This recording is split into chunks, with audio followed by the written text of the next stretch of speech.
Happy Wednesday, everybody. You know what it is. Today is another edition of Clutch Sports Talk with me, Ryan Flowers. We got a lot to talk about today. We're going to talk about the Dallas Cowboys and where they stand in regards to drafting a quarterback. Possibly they'll have one of the top picks if they keep losing. I also want to talk about three teams that concern me going into December, into the rest of the NFL season. And then lastly, my boy Barry Grant from the All Even podcast show will join me. We're going to talk a little about NBA, Houston Rockets, CP3 to the possible Phoenix Suns, and also the upcoming NBA draft. So we got a lot in store for you. So sit back and relax and enjoy the show. This is Clutch Sports Talk with me, Ryan Flowers. Let's go. Welcome in, everybody. Happy Wednesday again. Also, happy Veterans Day to all the veterans out there, including myself. I served in the United States Navy as a hospital corpsman. I did some tours in the Middle East with the Marine Corps. So shout out to the Marine Corps also as well. It was their birthday yesterday. So shout out all the veterans out there, and everyone be safe out there. But it's another edition of Clutch Sports Talk. I want to thank everybody for joining me today. Like I said in the promo, we got a great show in store for you. What else? What else can I say? I always try to put the best show together for you guys for your enjoyment and pleasure. But before I get started, I just want to let you know, hey, you guys can catch me on YouTube under Clutch Sports Talk. You can hit me up on Instagram at clutch.sports.talk. Remember, like, share, comment, subscribe, do all of that. Also hit me up on the All Pro Sports digital platform as well. We're going to be doing a lot of big things with that, so I'm very excited to be on that lineup as well. Like I said, doing big things. We're going to try to finish out 2020 with a bang. We still got a month left, but other than that, let's get into the show. So I want to start with the Dallas Cowboys, again, I am a Cowboys fan. We all know that. If you've watched my show, you know that, but I'm a realist. Now, the Cowboys lost a tough game, a close one to the Pittsburgh Steelers, who went on to go on to be 8-0. So now the Dallas Cowboys are, I believe, third if the draft started today. So does that mean they're in the market for Trevor Lawrence? The Jets just lost as well, so they might be in the Trevor Lawrence market as well too. But I want to talk about the Cowboys more specifically because they're kind of like in a conundrum. When you have a talent and you're in the position to possibly get a talent like a Trevor Lawrence or a Justin Fields, will the Cowboys stay pat and will they honor their loyalty to Dak Prescott? I don't know. I think Jerry Jones right now is saying the right things. He hasn't really said that, well, here's the thing. Jerry Jones is going to protect the star at all costs. That's what he's going to do. The Dallas Cowboys have been great before Dak Prescott, and they'll be probably great after. I don't know when, maybe, who knows? But that star is a symbol of their family lineage, and I know they're going to do whatever it takes to protect that star. So the Dallas Cowboys find themselves right now in the top three to possibly get one of these great quarterbacks. Now, Trevor Lawrence is taken off the market by the New York Jets, who currently will have the number one pick, and I think Jacksonville Jaguars are second. And Jacksonville Jaguars definitely are looking for a quarterback as well. But for whatever reason, for this topic for today, let's just say the Cowboys are number one on the clock. Do they take Trevor Lawrence? I'll give you my opinion here, but first, let me just give you some feedback or some thoughts and some facts about the Dallas Cowboys and where they actually stand today. The Cowboys are in need of a few things. And this particular draft has a lot of skill players. Meaning at the wide receiver position. Now, the Cowboys don't need to go out and get any more wide receivers. They got a pretty solid core there. The main need for the Cowboys right now is their offense and defensive lines. Now, would they be willing to actually move back in the draft and maybe trade back to like 13th, 14th, where they can possibly get a corner like Patrick Surtain, I think, from Alabama, or maybe an offensive lineman from Oregon. So things of that nature. That's where they need to bolster their roster at. Defensive line, they also need some help there. And then, like I said, secondary as well. So do they need a quarterback? Well, that's if you don't think Dak Prescott is going to do the job, which a lot of people in Cowboy Nation are starting to see that. Maybe Dak did disguise a few things that was wrong with the Dallas Cowboys because you're seeing it now. Now, Garrett Gilbert did a hell of a job the Sunday against the Pittsburgh Steelers, but he's still Garrett Gilbert. He's not a starting quarterback in the NFL, but maybe given the right tutelage, maybe the right scheme, right fit, maybe he could be a nice little solid backup. But he only had a brief stint in the NFL with the Cleveland Browns. But anyway, do you take Trevor Lawrence? Trevor Lawrence is 6'6", 225, 230.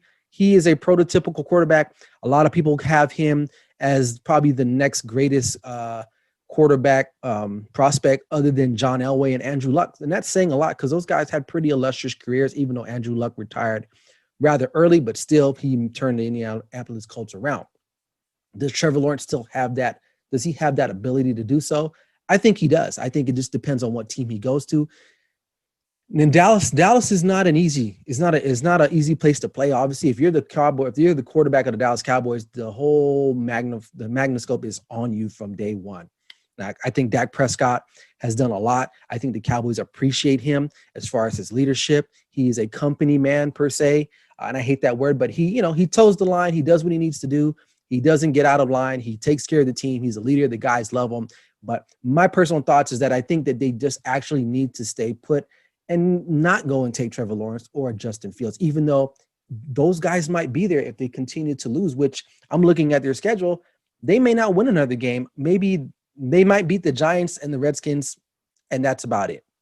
So, and, you given the Jets might win a game here or there, who knows? But the Cowboys are definitely in a position to be one of the top 5 draft picks in the NFL. But I still think that they have some reservations with Dak.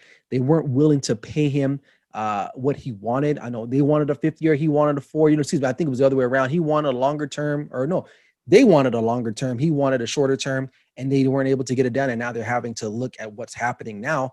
But the Cowboys are definitely in a position. And I don't know if Jerry Jones can help himself. I think Jerry, he gets so caught up with the circus, which is the Dallas Cowboys. He likes to open his mouth, and I've mentioned this before.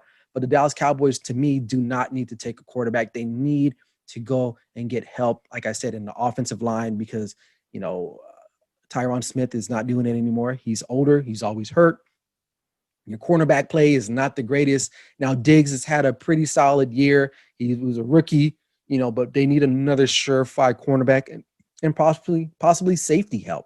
So, they have a lot of needs, and I think there are a lot of teams who actually really, really need a quarterback who are in a position to possibly trade up and have the Cowboys trade down, which can get them a lot of collateral going into this NFL draft. So I think if I'm Jerry Jones and I'm the front office in the Dallas Cowboys, I think you have to just trade down and not take the bait and go for a Trevor Lawrence. Now, Trevor Lawrence could be, and Justin Fields could be, a talent of a lifetime, but I think they got what it takes to win if they get the right coach as well, which it's not looking so good right now. They have a lot of other worries other than quarterback, unlike some other teams like the Jets or, the Jets have a lot of problems too. And, Jacksonville, they need a quarterback. We have a quarterback. He's just hurt right now, but he'll be ready to go, I think. So that's why I think with that, I don't think they need to take Trevor Lawrence or Justin Fields, but that's my opinion. If you disagree, let me know. Hit me up in the comments section and we can talk about it. But other than that, moving along, this past weekend, I was watching the Steelers and Cowboys game and even Tampa Bay, and Tampa Bay lost very, very disappointingly. I mean, it's one thing to lose, but the way they lost it was horrendous. I mean, I can't believe how they lost like that. So I start thinking, even Seattle took a hard loss as well too. And the Pittsburgh Steelers barely pulled off the win in Dallas. So I started thinking, those 3 teams that I mentioned are arguably, 3 of the top 4 best teams right now in the NFL, excluding Kansas City. But there are concerns. There are concerns that I see. And with December looming around, this is when you're going to start to find out who's separating because everyone looks good in September and October and maybe towards the end of November. But December, the last few weeks of the NFL season, is a telltale sign of what to expect in the playoffs. And I'll start with Seattle. So the Seattle Seahawks lost to Buffalo. Their defense gave up over 40 points. I mean, the problem with Seattle I see moving forward is going to be their defense. Now, they added Carlos Dunlap right before the trade deadline last week, Tuesday. He's trying to get his bearings around the team and whatnot. But their defense is just not good. They have no pass rush. Their secondary is horrendous. And the Buffalo Bills, I mean, granted, they won the game, but guess what? The Buffalo Bills were not playing a great brand of football for pretty much all of this month, part of October into November. And they looked amazing on Sunday. They were scoring up and down. And the problem with Seattle is that they put too much on Russell Wilson. And Russell Wilson, in a statement after the game, kind of put it on himself still. In the end, he said, you know what? We scored 30-something points, but we needed to score 45 points. You scored 30-something points in an NFL game, you should probably win that game. I mean, I don't need to tell Russell Wilson that he's a Super Bowl winner and possibly the MVP of this season. So I don't know. But anyway, that's a problem. And this whole what they call it, let Russ cook. You got to let him simmer, man. You can't let him cook all the time. He can't be the cook. He can't be the maitre d'. He can't be the waiter. He can't be the busboy. He can't be the dishwasher. You got to let him do something. You got to let him just cook or let him just simmer, because right now it's putting a lot of stress on him. And you saw that he's pressing. You saw that in the Arizona game where they lost, and you saw that on Sunday. He's just pressing. He's feeling like he has to make every play, and that's not physically possible in the NFL. So Seattle definitely concerns me, even though they're a good team. They'll figure out to win some of these close games, but it's going to be hard when they start playing mobile quarterbacks, which they did with Kyler Murray and Josh Allen, two teams that they lost to. The other team that has cause for concern for me is the Pittsburgh Steelers. Now, you're like, well, how is that? They're 8-0. Yeah, I get it. But lately, the last few weeks, and granted, if you look at their schedule, they've had some cupcakes in the beginning and here in the back end as well. So I'm not going to take away from their 8-0 record, but I will say that they start slow. They definitely start slow. Their defense is really good. Minkah Fitzpatrick is playing great. TJ Watt is a beast. Bud Dupree's playing well. But for some reason, offensively, they start slow. And sometimes defensively. In the Baltimore Ravens game, they were outgained. The Ravens were able to run the ball, but the thing with that game is that they were able to make the plays that they needed to make. And sometimes when you live like that, you end up, succumbing to that. And there's going to be a game where they're not going to be able to bounce back. You look at the Cowboys game. They didn't lead until about a minute and 40-something left in that game. And the Cowboys are terrible. I mean, they're the Dallas Cowboys. They're on their fourth string quarterback in Garrett Gilbert. And you guys are still on the ropes. And our defense is one of the worst defense in all of NFL, probably with the exception of the Seattle Seahawks. So they definitely worry me. They're still going to have to play the Ravens again. The Ravens are probably going to owe them something on Thanksgiving night. That's should be a good game. And we'll have to wait and see with that. I do think Mike Tomlin is he's a great coach, but it's something about the Pittsburgh Steelers in the end that I don't trust. And so I have some cause for concern with them. The last team I want to talk about is Tampa Bay Buccaneers. 38-3, I believe, was the final score on Sunday Night Football. Now, everyone had them picked to win the game. They got AB. They're looking good. It's Sunday Night Football. They owe the Saints because the Saints beat them in the first week. But, Tom Brady was his first game. And Okay, well, guess what? You played 7-8 games now. What's the excuse? They just got throttled. That's one of the worst games I've seen Tom Brady play. And if you watch my film session that I posted on Monday, you'll see why. They got after him. The play calling was terrible. They ran the ball only 5 times. I get it. They were stopping it, but you gotta run it more than that. You gotta keep a defense honest. And the Saints basically, Sean Payton outcoached Bruce Arians, and I like Bruce Arians. He's a very supposedly hard-nosed, straight to the point type of dude, but the guys like him. It's something about it. He's got the Kango hat thing going on, but I think sometimes, and a lot of times, he gets outcoached. And Sean Payton definitely is probably the best coach in the NFC South. And Tampa Bay's concerns. You go out and get a wide receiver in Antonio Brown. Mind you, your other receivers on the team are not really doing that well, considering they have Tom Brady. I think their numbers were better with Jameis Winston, if I'm not mistaken. And so you go out and add another dude. And not only do you add another dude, you add Antonio Brown, one of the biggest clowns in all the NFL football. Hopefully he's got his act cleaned up, because Bruce Arians said if he acts up, he's out. We'll see. But the general manager there, Tom Brady, ended up finagling a deal to get Antonio Brown to Tampa Bay. And will I say that played a role in the game on Sunday night? I don't think so. He just got there.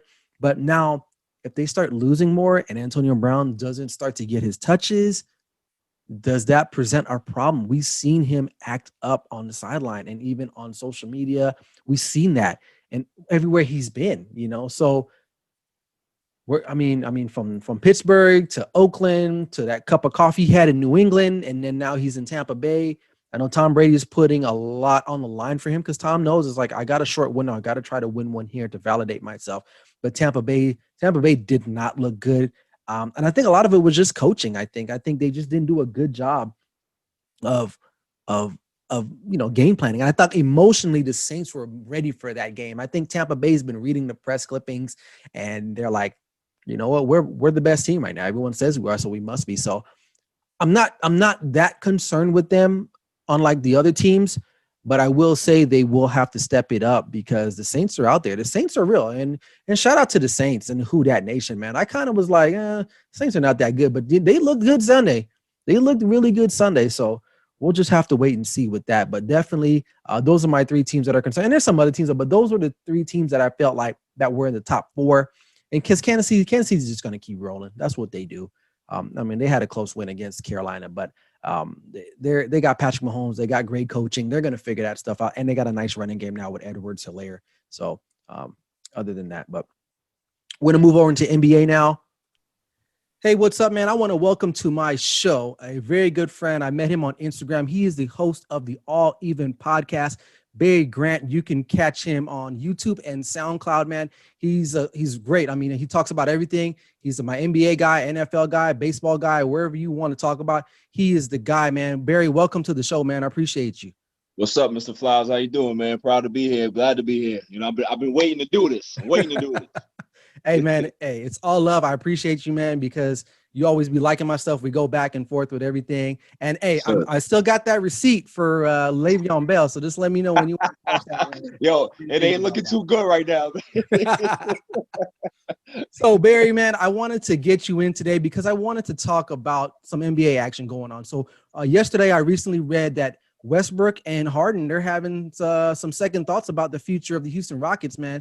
It doesn't look too good. It looks like the Houston, we got a problem. What do you think about that, bro? Yeah, man. I mean, like once they hired that head coach, I knew that things were starting to change because you don't hire a young guy like that to coach veterans that are on the cusp of, contending for championships. Right. You hire a guy like that to be able to press the reset button, right, get some young guys in here and get back to a normal nucleus in regards to like having a big man, having a normal roster. They haven't had a normal roster in the past 4 or 5 years.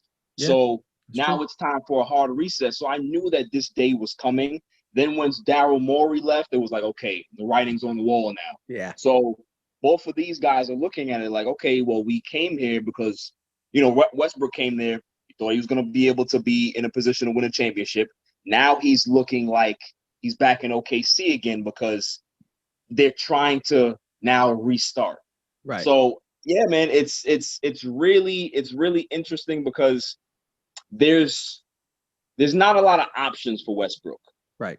His contract is so big that there's very few teams that are willing to take on that type of salary with that many years left on a deal. Right. I know the Knicks will do it because they're looking for a marquee guy. Yeah, they have the money, they have the assets, they can be able to pull that off. Right. A team like the Lakers will probably want to get Westbrook, but that contract they're not going to be able to work out a deal. So the market is really, really slim. You're looking at the Clippers, you're looking at maybe the Philadelphia 76ers, right? And for both players. So there's a lot of issues going on in Houston. If I had to put a bet on it, I would say that Westbrook leaves and Harden stays. Yeah, oh, absolutely. I think Harden is the staple of that franchise, not Westbrook. I mean, right. Houston would be kind of stupid to get rid of Westbrook, especially for nothing. I mean, literally. But who can they get for him that another franchise won't want to give up one of their best players for? So yeah, that's the thing. It's like no team is willing to empty the cabinet for Russell Westbrook. No, hell. Because think about it. When he got traded from OKC, it was a straight up trade. It was Chris Paul for Westbrook. Right. There was no additional stuff that was happening. Those were two bad contracts that you can be able to just swap. Yeah. A lot of teams are looking at it like, okay, well, we love this guy. He's a great competitor, but the problem with Westbrook is that his usage rate is one of the highest in NBA history. Right. He's a very inefficient player because he needs the ball so much. Absolutely. His turnover rate is high. His what can I say? His erraticness. Right. And he wears down too a lot, especially in the playoffs. Yeah.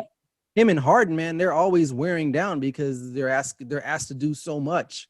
Yeah, So yeah. I mean, that's Westbrook. He doesn't particularly wear down. It's just that he makes poor yeah, decisions when you yeah, don't want yeah. him to. Right. Like, Like he's pulling not up one of from those like guys. half court, Yeah, stupid stuff. exactly. Basketball is like a change of gear Right. type of sport. He has one gear. He doesn't understand that Right. the first 2 minutes of the game is not like the last 2 minutes of the game. It's a Right. Right. completely different scenario, and he doesn't know that. So if you're if you're bringing on a Russell Westbrook on your team, you're gonna have to take a lot of bad with the good. Right. So, And there's only a few teams that are willing to take that risk. well, let me ask you this then. You think what's your thoughts on Houston overall? Like, say they keep the current roster right now. Where do you think they fit in the Western Conference in that landscape right now? Um, it's hard to say because we don't know what type of coaching style is going to, what type of philosophy he's going to Right. bring. Whether they're going to do the run and gun up tempo style, or they're going to maybe try to slow it down and play a more traditional style. These guys don't really fit a traditional style, so it's really hard to say.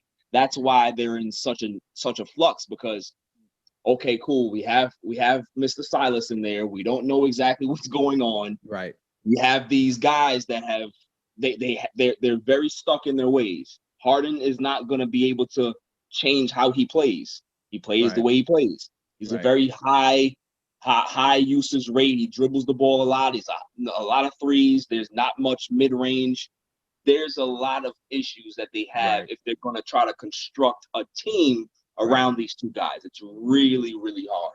Yeah, So they're kind that's of why they're like right there in the middle. Like they can yeah, yeah. they I can be would one say of the if top they were teams, and to then they can easily be a middle of the pack team, like a Utah no, I Jazz. agree.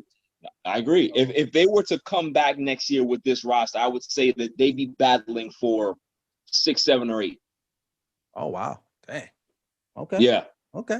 All right. Well, let's stay in the Western Conference. So today I was watching, I think Skip and Shannon, and they were talking about CP3 and a possible trade to the Phoenix Suns. And Chris Broussard mentioned that maybe the Phoenix Suns might actually be one of the top 4 or 5 teams in the NBA. Man, do you think that trade would benefit Phoenix? Yeah, I think it would benefit Phoenix because Chris Paul, his entire career has, I don't want to say,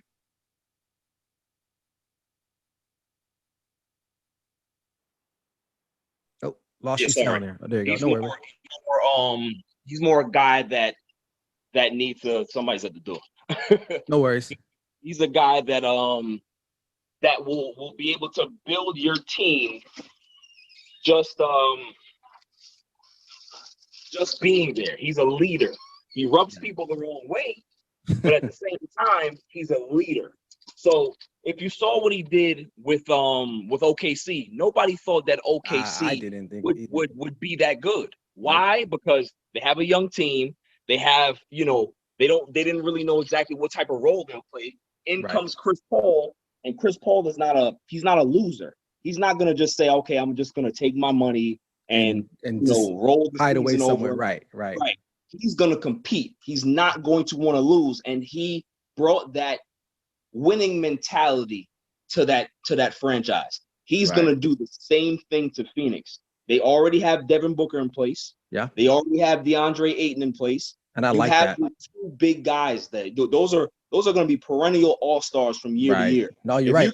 You put Chris Paul there for a year or two to be able to change the culture, because that's what Chris Paul is. He's a culture changer. He may not win you a championship, but he's gonna start to turn your franchise in the right direction, so you can be able to experience what it feels like to be a contender. And you know what? I don't know if you can read much into this, but I think the Suns finished like 8-0 in that. Yeah, they were 8-0. Yeah, the 8-0 in those bubble games. They played well. They played really well. If they didn't do that, I don't think that they try to pull this move. I think the fact that they saw how good they are and how much potential they have, and the fact that Monty Williams is a great coach. Monty Williams coached Chris Paul. He's a great coach. Yeah, back in New Orleans, you're right. Yeah, I forgot about that. You're right. So they have that relationship. So Monty Williams knows what he's going to get out of Chris Paul. And the pick and roll game is going to be The pick and roll game will be tremendous with DeAndre Ayton. Huge. Could you imagine that pick and roll with him and Ayton? So it's ridiculous. And you know what? DeAndre Ayton's a way better offensive player than DeAndre Jordan was when CP3. DeAndre Jordan, Tyson Chandler, all the big men that Chris Paul ever played with. This guy is the best. You know, I think for them, they got to keep Kelly Oubre somehow. I think he's on his last. I think he's got 1 year left on his deal, but I like him there. But yeah, they got some pieces now. Do you think you think they'll challenge the Lakers? I don't think they will be. They'll be a good team, but in regards to challenging the Lakers, no, I don't see them. They're still years away from saying that they're. It's just like Denver. Denver's a good team. They, obviously they went against the Lakers in the Western Conference, but you saw the difference between the Lakers and the Nuggets. They got that. We have two superstars. I mean, Denver's got some budding superstars, but they're not quite there yet. So. Exactly, and that's exactly what Phoenix is. And to your point, Kelly Oubre, as good as he is for Phoenix, he's gonna have to be in that deal going back to OKC because of how much money he makes. Yeah, you're right. They would definitely probably put in Rubio, Oubre, and I'm hearing that what's holding up the deal is that they're trying to get a third team in there to facilitate the trade. Right. So we'll see what happens, man. It's you think they'll give up Mikal Bridges? No, I think they're gonna keep. He's got to stay. I think they'll keep Bridges. He's got to stay. Definitely. Yeah. So, because go ahead. If they can be able to keep, if they can be able to get Chris Paul, get rid of like I said, Oubre, get rid of Rubio, and give up that draft pick. I think that does the deal right there. Yeah, that does the deal. It's nice to see that maybe Phoenix might be back in the middle of things in the Pacific because, they had their great heydays back in the day with Kevin Johnson. I mean, even after that, Steve Nash, Amari Stoudemire, they've had I wouldn't say like a long lasting tradition of winning, but they've won in the desert. So it's nice to see that they got some young superstars that's going to help them kind of bring them back up to the top. The thing with Phoenix is that they've always had a cheap owner. Yeah. Even in the days of Charles Barkley and Kevin Johnson. That's why they did not sustain that level of success, because the owner was just like, I don't care. I don't want to spend into the luxury tax. Right. Same thing happened with the Steve Nash era where they had to tear it down. Yeah. So if the owner is willing to spend a little more to maybe go into the luxury tax a little bit to keep them competitive, they can be able to have a 5 or 6 year run. Yeah. But that's the biggest problem. And it's the same thing with OKC. Yeah. Is that when you have an owner that's not willing to spend, you now have to dial it back and now have to rebuild and retool. Absolutely. I agree. It's that's the problem with both teams. I completely agree. That was the problem with the Clippers for so long until Steve Ballmer bought the team after they kicked out what's his name? Robert Sterling? I forgot his name. Yeah, Sterling. Donald Sterling, something like that. Donald Sterling. Yeah, he refused to spend into the luxury tax. He didn't care. It was just a tax write-off for him, and he didn't care about winning. Right. So now Ballmer's in there. He's willing to spend as much money as he possibly can to compete. So last thing on the Phoenix Suns, where do you see them seed-wise going if the playoffs started, today or whatever? Like, where do you see them ranking at or coming in at? Well, in addition to Chris Paul, or the same roster that they have right now? With Chris Paul, and then after with no Chris Paul. Okay, so we'll start with no Chris Paul. With no Chris Paul, I see them competing for the 7-8. 7-8. Okay. Yeah. You got for people to say that they're going to automatically go up into the 4-5 range. There's so many teams in the Western Conference that you can say can make the leap. Right. They're one of them. Right. But you got to start small. I can see they may be able to ride a wave and get to 4, 5, or 6, but that's pushing it, man. If I'm going to go on the high side, I will say 6. Okay. I will say 6. Okay. And with Chris Paul? With Chris Paul now, I say that they can contend for 4 or 5. Oh. They can be a top 4 team in the West. I can see that. I mean, if he took the Thunder, what were the Thunder? They were like 5 or 6? The Thunder were 4, I think. Either 4 or 5. Wow. No, 5. I think we're 5. Yeah. Wow. So just think about that. With the addition of Chris Paul, they had no All-Stars. Right. They were the 5th seed. Now you have 2 budding All-Stars. Devin Booker is a superstar. Yeah. No, of course. I definitely can see that. That's the thing that separates the Suns from a lot of other young teams, is that they have a great coach. That guy, Monty Williams, is the real deal. He's an outstanding coach, and I don't think he gets enough credit. No, he doesn't. So, and I'm surprised he didn't get a lot of other job offers, prior to taking the job in Phoenix.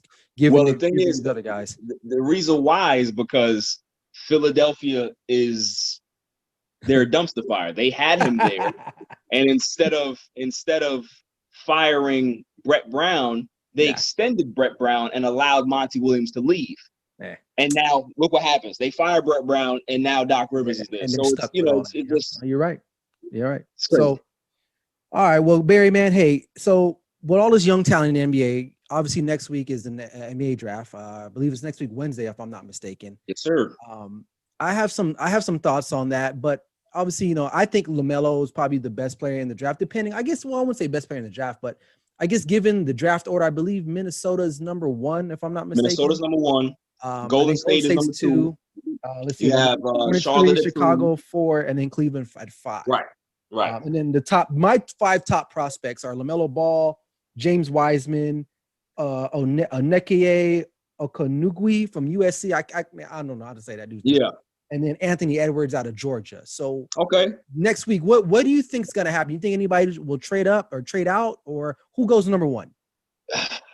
You see, this draft, I will say that this is a very unique draft, because when you have drafts like this, where there's no clear-cut number 1, right, a lot of movement can be able to happen. Yeah. So the thing is that Minnesota has 2 budding young stars, right? They have Karl-Anthony Towns. They have D'Angelo Russell. Yep. They have to make a decision. Are they going to, put another young guy in there and just have to delay the process again? Or are you going to put a veteran in there to actually make them get over the hump? Because there's not a lot of teams like the Oklahoma City Thunder back in the day with Harden, Westbrook, and Durant. Right. You need veterans to be able to get you to a point where you've never been before. True. And putting in another young guy only tells the organization that we're just being patient. I don't know if Karl-Anthony Towns wants to be patient. Yeah. He's been in the league, what, 4 or 5 years now almost? Yeah. So that's, I'm sure he wants to win. So that's the decision they're going to make. I'm sure they're probably on the phone with a lot of teams right now, seeing what they can be able to get for that number 1 pick. Right. But just say everything doesn't work out, they can't get a trade, and they have to draft. Right. The best prospect for them is Anthony Edwards.